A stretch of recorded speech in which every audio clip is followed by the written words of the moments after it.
శ్రీమాత్రే నమః. 127వ శ్లోకం. విశ్వగర్భా స్వర్ణగర్భా వరదా వాగధీశ్వరీ ధ్యానగమ్యా పరిచ్ఛేద్యా జ్ఞానదా జ్ఞాన విగ్రహ. విశ్వగర్భ, ఈ సమస్త విశ్వమును తన గర్భమునందు ధరించి ఉన్నట్టిది అని ఈ నామం యొక్క అర్థం. మనం ఇంతకు ముందు నామాల్లో కూడా చెప్పుకున్నాము కదండి, సమస్త జగత్తు దేవి నుండి పుట్టినది అని మనం చెప్పుకున్నాం. కనుక సకల జగత్తు దేవి నుండే పుట్టింది కాబట్టి సకల జగత్తు కూడా దేవి గర్భము నుండియే జన్మించినదని ఈ నామందు మనం చెప్పుకుంటున్నాము. అలా ఆ తల్లి గర్భము నుండి జన్మించింది కాబట్టి విశ్వగర్భ అంటే సమస్త విశ్వమును తన గర్భమునందు ధరించి ఉన్నట్టుది అని మనకి ఇక్కడ అర్థం చెప్పుకోవచ్చు. కాబట్టి ఆ తల్లిని మనం విశ్వగర్భ అని స్తుతించుకుంటున్నాం. తర్వాత నామం స్వర్ణగర్భ. స్వర్ణ అంటే సువర్ణము, గర్భ అంటే గర్భము, గర్భమునందు సువర్ణము కలిగినటువంటిది అని అర్థం. మరొక విధంగా సుందరమైనటువంటి గర్భమును కలిగినటువంటిది అని కూడా చెప్పుకోవచ్చు అన్నమాట.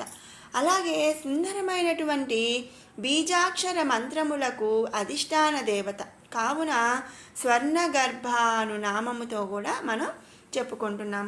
కాబట్టి అలా అంటే ఇక్కడ మనం అనేక రకాల అర్థాలు ఈ నామానికి ఉన్నాయండి.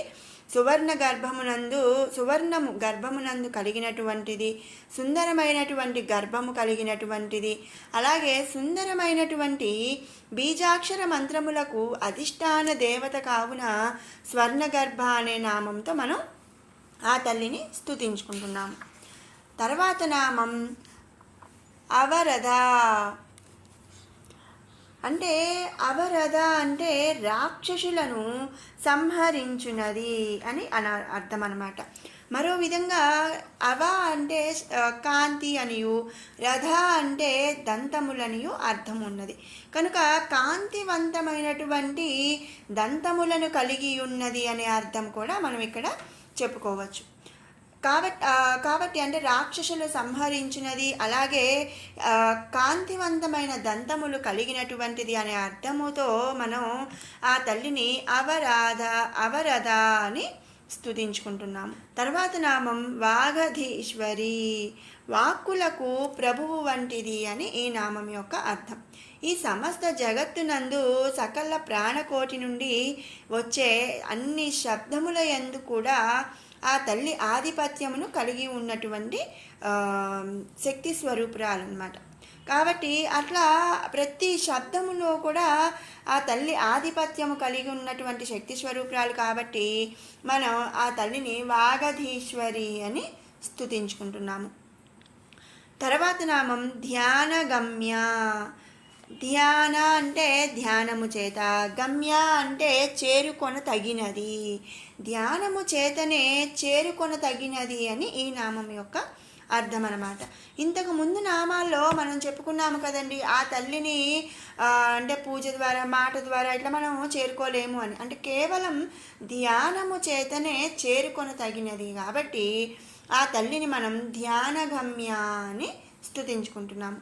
సకల శక్తి సంపన్నమైనటువంటి దేవిని కనుగొనుట, చేరుట కేవలం ఆత్మధ్యానము వలనే సాధ్యమవుతుంది. లేదా ధ్యానము వలన ఆత్మజ్ఞానము కలుగు ఆత్మతత్వమును తెలుసుకున్న వారికే పరమాత్మతత్వము అవగతమవుతుంది. అలా ఆత్మజ్ఞానము చేతనే పరమాత్మను దర్శించుట సాధ్యమవుతుంది. కాబట్టి ఆ తల్లి పరమాత్మ స్వరూపురాలని మనం ఇంతకు ముందు నామాల్లో చెప్పుకున్నాం. కాబట్టి ఆ తల్లిని మనం ధ్యానగమ్య అని స్తుతించుకుంటున్నాం. తర్వాత నామం అపరిచ్ఛేద్య.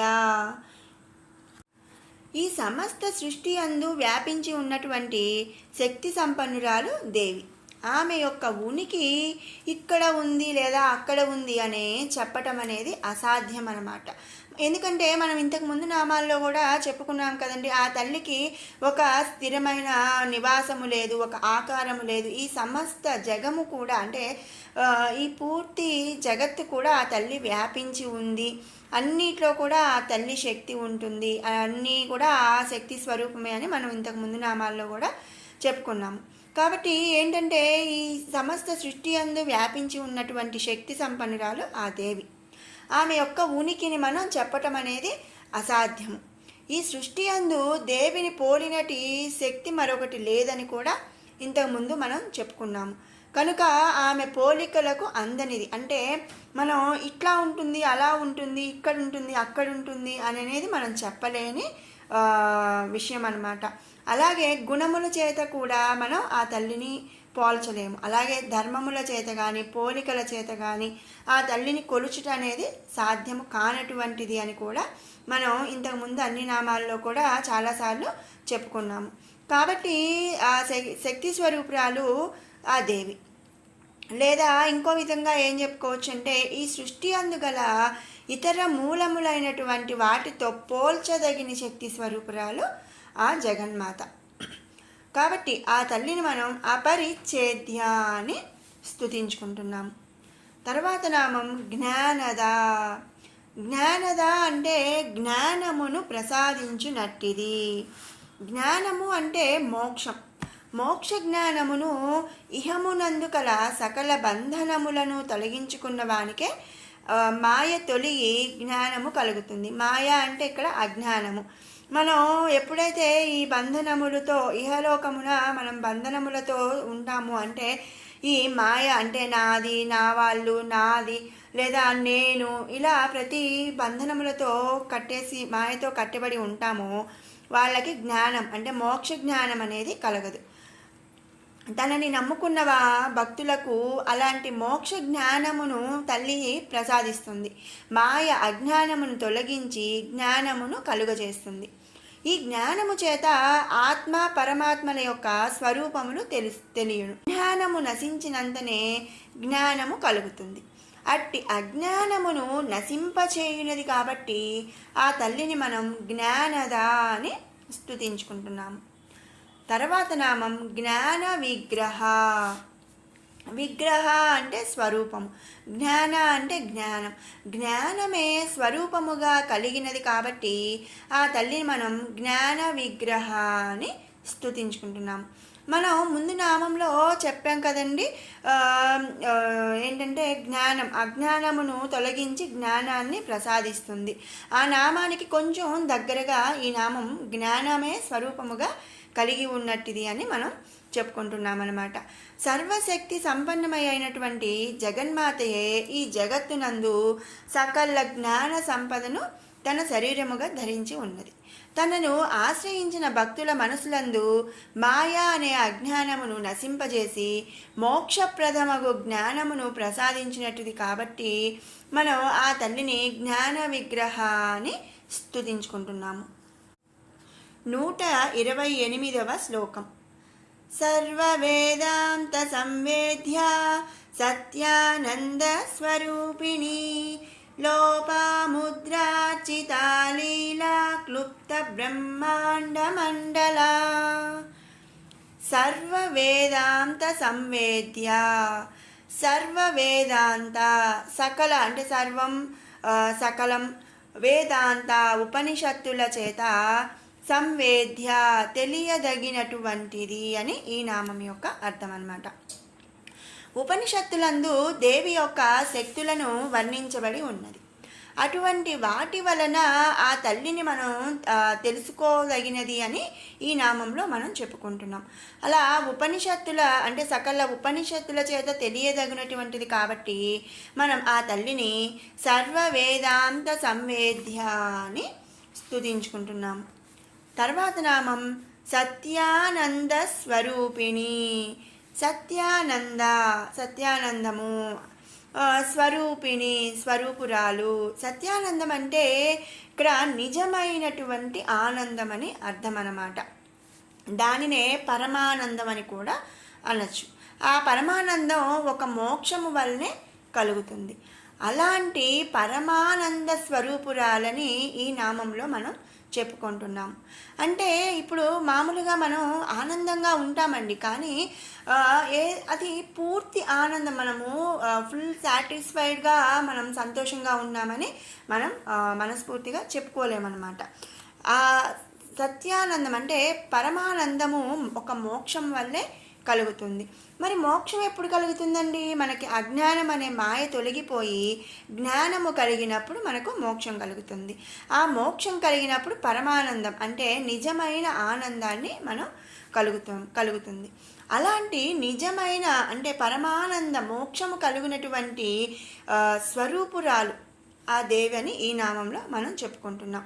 మోక్షం అంటే ఆత్మ పరమాత్మనందు లీనమగుట. ఆత్మ పరమాత్మలో లీనమగుట అన్నది జీవుడు మాయాబంధనముల నుండి విడుచుట వలన జరుగుతుంది. అప్పుడు పొందే ఆనందమును, ఆ ఆనందము సత్యమైనటువంటిది అంటే నిజమైనటువంటిది. అటువంటి ఆనందమును అంటే అలాంటి మోక్షంతో వచ్చే పరమానందమును కలిగించినది అంటే ప్రసాదించినటి స్వరూపురాలని కూడా మనం ఈ నామంలో చెప్పుకోవచ్చు అన్నమాట. అలాంటి మోక్షంతో వచ్చే పరమానందాన్ని కలిగించే స్వరూపురాలు శక్తి సంపన్నమై కాబట్టి మనం ఆ తల్లిని సత్యానంద స్వరూపిణి అని స్తుతించుకుంటున్నాము. ఇక తర్వాత నామం లోపాముద్రార్చిత. లోపాముద్ర అంటే లోపాముద్రముచే అర్చిత పూజింపబడినది. లోపాముద్రచే పూజింపబడినది అని ఈ నామం యొక్క అర్థం. అగస్త్య మహాముని యొక్క భార్య పేరు లోపాముద్ర. ఆమె ఆ తల్లిని పూజించింది అని ఇక్కడ అర్థం అన్నమాట. అలాగే లోపాముద్రను విద్య చేత పూజింపబడినది అని కూడా మనం చెప్పుకోవచ్చు. కాబట్టి లోపాముద్ర అనే విద్య చేత పూజింపబడినది కాబట్టి మనం ఆ తల్లిని లోపాముద్రార్చిత అని స్తుతించుకుంటున్నాం. తర్వాత నామం లీలా క్లప్త బ్రహ్మాండ మండల. సకల బ్రహ్మాండ మండలమును సునాయాసముగా సృష్టించినటువంటిది అని ఈ నామం యొక్క అర్థం అన్నమాట. అంటే మనం ఒక చిన్న పని చేయాలి, లేదా ఒక ఇల్లు కట్టాలి, లేదా ఏదైనా ఒక మనం ఒక పని ఒకటి ఏదైనా క్రియేట్ చేయాలి అని అంటే చాలా కష్టపడిపోతాం కదండి.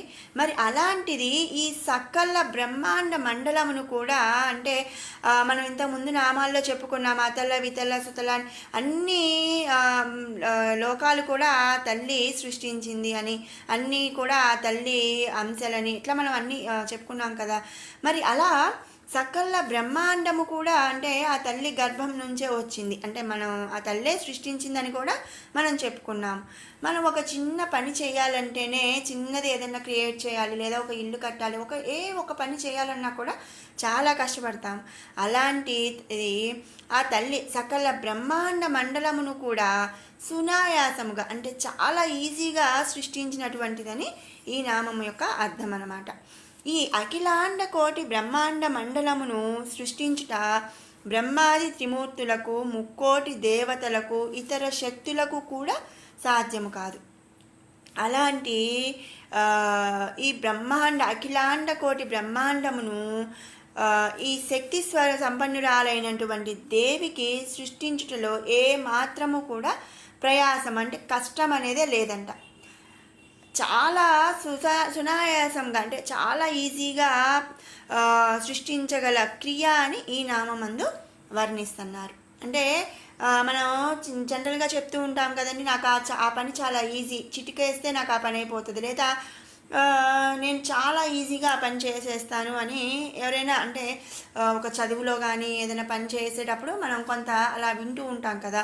అలా ఈ తల్లి ఈ అఖిలాండ కోటి బ్రహ్మాండ మండలమును కూడా చాలా సునాయాసంగా సృష్టించిందనమాట. అలాంటి శక్తి సంపన్నురాలు కాబట్టి మనం ఆ తల్లిని లీలాకృప్త బ్రహ్మాండ మండల అని స్తుతించుకుంటున్నాము.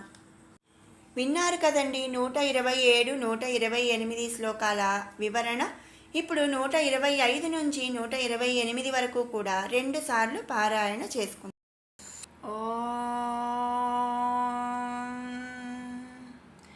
ధ్యానం అరుణాం కరుణాతరంగితాక్షీం धृतपाशाङ्कुशपुष्पबाणचापाम् अणिमाधिभिरावृतां मयूकैः अहमित्येव विभावये भवानीम्।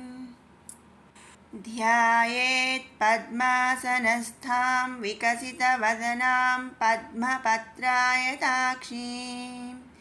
हेमाभां पीतवस्त्रां करकलितलसद्धेमपद्मां वराङ्गीं सर्वालङ्कारयुक्तां सकलमभयदां भक्तनम्रां भवानीं श्रीविद्यां शान्तमूर्तिं सकलसुरनुतां सर्वसम्पत्प्रदात्रीं सकुङ्कुमविलेपनामलिकचुम्बिकस्तूरिकां समन्दहसितेक्षणां ससरचापपाशाङ्कुशाम् अशेषजनमोहिनी मरुणमाल्यभूषोज्ज्वलां जपाकुसुमबासुरां जपविधौ स्मरेदम्बिकाम्।